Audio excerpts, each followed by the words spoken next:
Hey guys, welcome back to my channel sparkle sparkles. I am Kanishka और यार आज जो हम टॉपिक करेंगे वो है हमारा कम्युनिकेशन प्रोसेस, है ना। तो आज से हमने इस चैनल पे नया सब्जेक्ट स्टार्ट किया, that is our English for professionals, या फिर हम बोले बिजनेस कम्युनिकेशन, है ना। तो यार आधे तो तुम यही सोच रहे होगे कि हमें ये सब्जेक्ट ग्रेजुएशन के टाइम पे इंग्लिश क्यों पढ़ाई जा रही है ना। तो आगे हम जब कंपनीज या ऑर्गेनाइजेशंस में जाएंगे तो हमें डिफरेंट रोल्स वहाँ पे जाके अदा करने पड़ते हैं ना। तो बेसिकली हम कैसे अपनी स्पीच में, अपनी लैंग्वेज में, या हमारी जो कम्युनिकेशन प्रोसेस है पूरी, हमारे मैनेजर्स, बॉसेस, है ना, इन सभी के साथ हम कैसे उसमें फॉर्मेलिटी लेके आए, तो उसके लिए हमें ये सब्जेक्ट यहाँ पढ़ाया जाता है। तो चलो देखते हैं।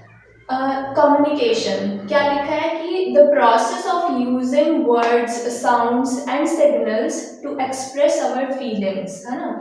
हम बेसिकली वर्ड्स, साउंड्स और signals in the sense body language हो गई, जेस्चर्स हो गए हमारे, है ना, डिफरेंट, तो इनकी हेल्प से जब अपनी फीलिंग्स को एक्सप्रेस करते हैं हम लोग, अपने मन में क्या है वो सामने वाले को बताने की कोशिश करते हैं ना, तो इसको हम कम्युनिकेशन बोलते हैं।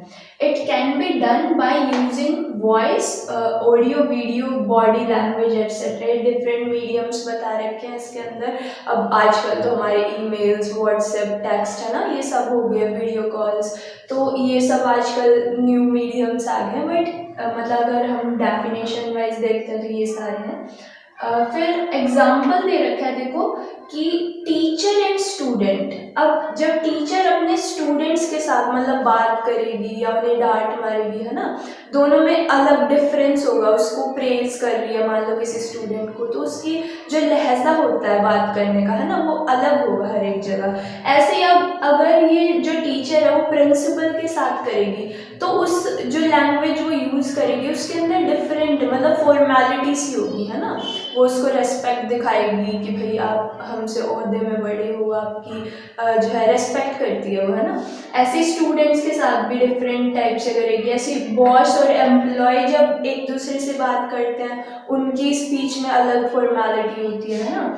ऐसे ही जो अपना ये जो एम्प्लॉय है अपने कोवर्कर्स के साथ जब करेगा बात, तो अलग तरीके से मतलब फ्रेंडली बिहेवियर ज़्यादा करेगा, है ना, उसमें ज़्यादा फॉर्मेलिटी नहीं होगी। तो ये सारे डिफरेंसेस हमें समझने हैं। ऐसे ही हमारे जो प्रेजेंटेशन के टाइम पे क्या होता है, हम अकेले खड़े हैं और सारी मतलब हम अकेले स्पीकर होते हैं और सारे के सारे और जो बैठे हुए हमें सुन रहे हैं वो ऑडियंस है हमारी, है ना। तो इस सभी के अंदर डिफरेंट हम जो अपनी स्पीच, हमारी वॉइस कैसे आ रही है, सारा कुछ मॉड्यूलेट करके हम जो है अपने फीलिंग्स को एक्सप्रेस करने की कोशिश करते हैं ना।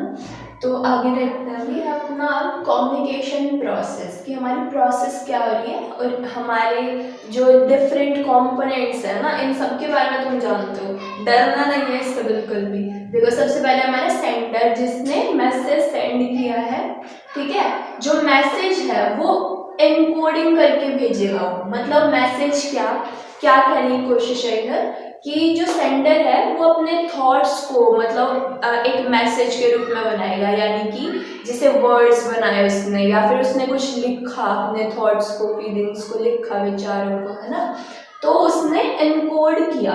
फिर कुछ ना कुछ हमें मीडियम चाहिए, जैसे आज के टाइम में हमारे पास ईमेल्स हैं, है ना, हमारे व्हाट्सएप, फेसबुक, इंस्टाग्राम, ये सभी मीडियम्स के तौर पे यूज़ हो रहे हैं ना।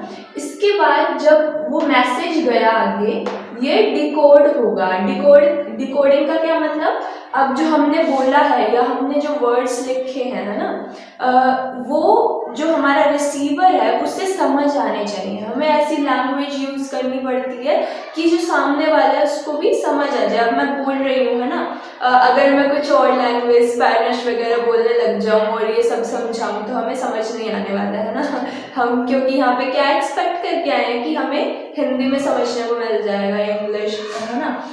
तो बेसिकली हमें सामने वाले के जो समझ है उसके तौर पे हमें डिकोड भी करना पड़ेगा।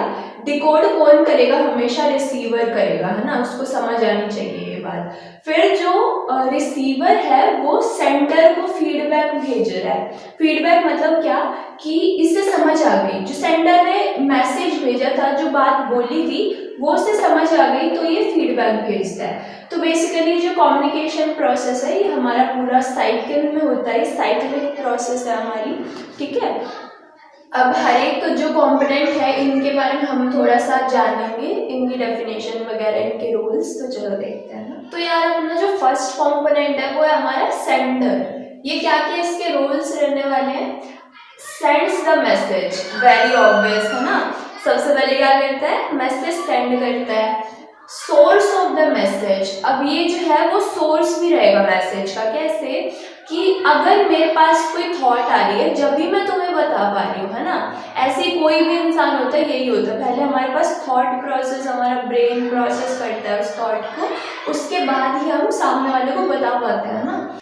फिर क्या करेगा, सेलेक्ट्स द मीडियम, मतलब कि उस जो मैसेज है, जो थॉट है, उसको कैसे आगे फैलाना है ना, कैसे उसे ट्रांसमिट करना है कि भाई मैं मेल यूज़ करूँ या फिर मैं कुछ लिख के ही दे दूँ सामने वाले को या बोल के बता दूँ, सारा कुछ क्या करेगा ये खुद ही डिसाइड करेगा, है ना। फिर क्या करेगा, फॉर्म्स द मैसेज, फिर मैसेज को भी फॉर्म करता है। तो बेसिकली ये क्या होंगे, हमारे सेंडर के रोल्स होंगे कम्युनिकेशन प्रोसेस के अंदर। इसके बाद आता है हमारा मैसेज। मैसेज की क्या डेफिनेशन रहेगी, देखो, the facts, information that the sender wants to convey, ऐसे फैक्ट्स या थॉट या फिर इंफॉर्मेशन ऐसी जो कि हमारा सेंडर कन्वे करना चाहता है, वो हमारा मैसेज होता है ना। It exist in the mind of the sender, भाई अगर मैं सोचूंगी नहीं, मान लो, ठीक है, तो तुम्हें कैसे बता पाऊंगी कि आगे क्या करना है ना। मान लो मैं पढ़ तो ये रही हूँ और इस बारे में बता दिया, तो तुम कंफ्यूज नहीं हो जाओगे, है ना।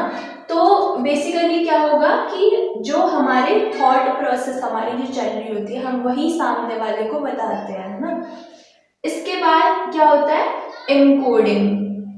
इनकोडिंग में क्या है, sender converts the thought into the words, symbols, gestures etcetera so that the receiver can understand. अब इसके अंदर ये वाली जो लाइन है ना, रिसीवर कैन अंडरस्टैंड, ये सबसे ज़्यादा इम्पोर्टेंस रखती है ना। मान लो कि हमें क्या करना है, मान लो हमें भूख लगी एकदम से, ठीक है, और हमें क्या करना है, मम्मी को बताना है कि मम्मी भूख लग रही है ना। तो क्या होगा, पहले हमारे स्टमक ने हमारे ब्रेन को सिग्नल दिया, फिर ब्रेन ने एक थॉट बनाया कि मम्मी को बता भाई अगर तुझे भूख लग रही है तो मम्मी खाना बना के देगी, है ना। तो हमने क्या किया, उस थॉट को अपने वर्ड्स के अंदर कन्वर्ट किया है और फिर ये वर्ड्स मम्मी को बोल के बताने होते हैं ना। तो ऐसे करके हमारी पूरी की पूरी प्रोसेस चलेगी। लेकिन अगर मम्मी कहीं दूर बैठी है ना, या फिर हमने इतनी लो वॉइस में बोला कि मम्मी तक वो बात ही नहीं पहुंची, तो अगर वो रिसीवर तक पहुंचेगी ही नहीं हमारी बात, तो फिर क्या फ़ायदा होगा हमारी कम्युनिकेशन का, है ना। वो पूरी ही नहीं हो पाएगी, मम्मी बात ही नहीं सुनेगी, तो फिर हमारा कोई मतलब फिर खाना भी नहीं आएगा, है ना। तो हमें क्या करना होता है, रिसीवर तक अपनी बात पहुंचानी होती है। तो हम क्या करते हैं, अपने थॉट्स को वर्ड्स में, सिंबल्स में या जेस्चर्स में बदलते हैं, और भी बहुत सी चीज़ रख सकते हैं। तो ये हमारी एनकोडिंग प्रोसेस रहेगी, ठीक है। तो अपना जो फोर्थ कंपोनेंट है ये रहेगा हमारा मीडियम।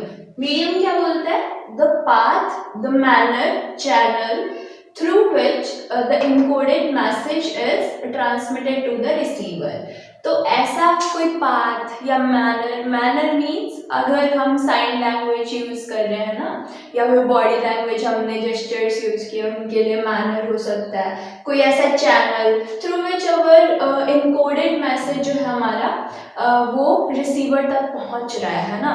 जैसे अब डिफरेंट एग्जांपल्स हो सकते हैं इसके, हमारा टेलीफोन हमने कुछ बोल के बताया है तो, है ना। लेटर हो सकता है, हमने लिख के बताया। इंटरनेट हो सकता है ना, सोशल मीडिया हमारा, इंस्टाग्राम, फेसबुक वगैरह सब, इन पे भी हम क्या करते हैं, अपने जो थॉट्स होते हैं उनको शेयर भी कर सकते हैं, है ना। पोस्ट वगैरह डालते हैं हम लोग, और सब मतलब ऑब्वियसली कम्युनिकेशन होती है ये सारी की सारी, ठीक है। तो ये हमारा रहेगा मीडियम। इसके बाद आती है हमारी प्रोसेस ऑफ डिकोडिंग, जो फिफ्थ कंपोनेंट है हमारा, वो है हमारी डिकोडिंग। तो इसमें क्या होगा, देखो सबसे पहली चीज परफॉर्म्ड बाय द रिसीवर। जैसे हमारी इनकोडिंग हमारे कहाँ पे हो रही थी, सेंडर्स एंड पे हो रही थी, ये हमारे रिसीवर एंड पे है ना। जब रिसीवर रिसीव कर लेता है मैसेज को, है ना, फिर वो डिकोड करता है, भाई छान मारता है कि भाई सब क्या है इस मैसेज के अंदर। क्या करेगा, attaching the meaning to the message. अब जो हमारा मैसेज, इनकोडेड मैसेज है हमारे पास, सेंडर के थ्रू आया है जो, उसके साथ क्या करेगा, मैसेज के साथ हमारा मीनिंग अटैच करने की कोशिश करेगा। फॉर एग्जांपल जैसे हम देख सकते हैं कि भाई मान लो हमारा कोई फ्रेंड है, उसने हमको बोला कि तुम है ना 5 बजे हमारे साथ खेलने आ जाना, है ना। तो अगर मैं गलत सुन लूंगी, मान लो मैंने सुन लिया कि भाई 6 बजे बुला रहा है वो, तो जो 1 घंटा है वो तो खराब हो गया ना एक तरीके से। ठीक है, हमें मिल जाएंगे वहाँ पे खेलते हुए दोस्त, या क्या पता ना भी मिले, है ना। तो बेसिकली क्या होता है कि हम मीनिंग अटैच करने की कोशिश करते हैं, हमारे माइंड में प्रोसेस करने की कोशिश करते हैं कि सामने वाले ने हमें क्या बोल के बताया है ना, या कुछ भी कैसे भी बताया है, तो उसके साथ हम मीनिंग अटैच करते हैं। फिर क्या होता है, the encoded message is converted to language to understand it. अब जो मान लो हमने बताया, मतलब मैं तुम्हें बता रही हूँ कुछ, तो तुम लोग क्या कर रहे हो, तुम्हारा ब्रेन प्रोसेस कर रहा है जल्दी जल्दी, है ना, तुम उसे समझने की कोशिश कर रहे हो, है ना। ऐसे में ही अगर मैं मान लो फॉर एग्जांपल ले लेते हैं कि भाई बहुत गुस्से के एक्सप्रेशंस के साथ अगर मैं तुम्हें पढ़ाने लग जाऊँ, तो तुम वीडियो शायद छोड़ के भाग जाओगे, भागना नहीं है ठीक है, मत जाना यार प्लीज। तो हम क्या करते हैं कि जो एनकोडेड मैसेज है सामने से जो आ रहा है हमारे पास, उसको कन्वर्ट करते हैं लैंग्वेज में, ताकि हम उसे खुद समझ सकें, है ना, रिसीवर उसे समझ सके। इसके बाद क्या होता है, एज द सेंडर सेंड्स। अब ये वाली बात सबसे ज्यादा इम्पोर्टेंट होती है। जैसे कि मान लो मैं तुम्हें कुछ बता रही हूँ, तो तुम्हें इसी लहजे में समझना है, इसी कंटेक्स्ट में समझना है, कहीं और की बात नहीं समझो तुम, है ना। ये वाली बात पे हमें ध्यान देना पड़ता है कि जैसा सेंडर ने सेंड किया है वैसा ही रिसीवर उसको समझे। ये होती है डिकोडिंग, है ना। इसमें ये इम्पोर्टेंस रखती है बात कि जैसा सेंडर भेज रहा है वैसा ही उसे रिसीवर को समझना है, कोई और मतलब एक्स्ट्रा चीज ऐड करके नहीं समझना है, या कोई ऐसी चीज मिस करके नहीं समझना है। ठीक है, तो अपना जो सिक्स्थ कंपोनेंट है वो है हमारा रिसीवर, है ना। The person getting the message, या फिर जो पर्सन है जो रिसीव कर रहा है उस मैसेज को, वो हमारा रिसीवर कहलाएगा, है ना। ये इसका काम क्या रहेगा, इट डिकोड्स द मैसेज, ही और शी वो क्या करेगी कि डिकोड करेगी मैसेज को, या फिर हम कहें कि अंडरस्टैंड करेंगे, है ना। रिसीवर यार मैं पहले ही बता चुकी हूँ, जो सेंडर है और रिसीवर ऑब्वियसली ये दोनों बहुत इम्पॉर्टेंट रोल प्ले करते हैं। एक का भी अगर ध्यान नहीं है तो बेसिकली हमारी कम्युनिकेशन प्रोसेस हमारी कंप्लीट नहीं हो पाएगी, है ना। फिर हमारा क्या आता है, फीडबैक आता है। ये क्या होता है कि it is the final component of our communication process. मतलब अगर फीडबैक मिल रहा है हमें, मतलब जो रिसीवर है उससे सेंडर को फीडबैक मिल रहा है, तो इसका मतलब हम ये मानते हैं कि हमारी जो कम्युनिकेशन है वो इफेक्टिव है, वो एक तरीके से कंप्लीट हो चुकी है हमारी प्रोसेस, है ना।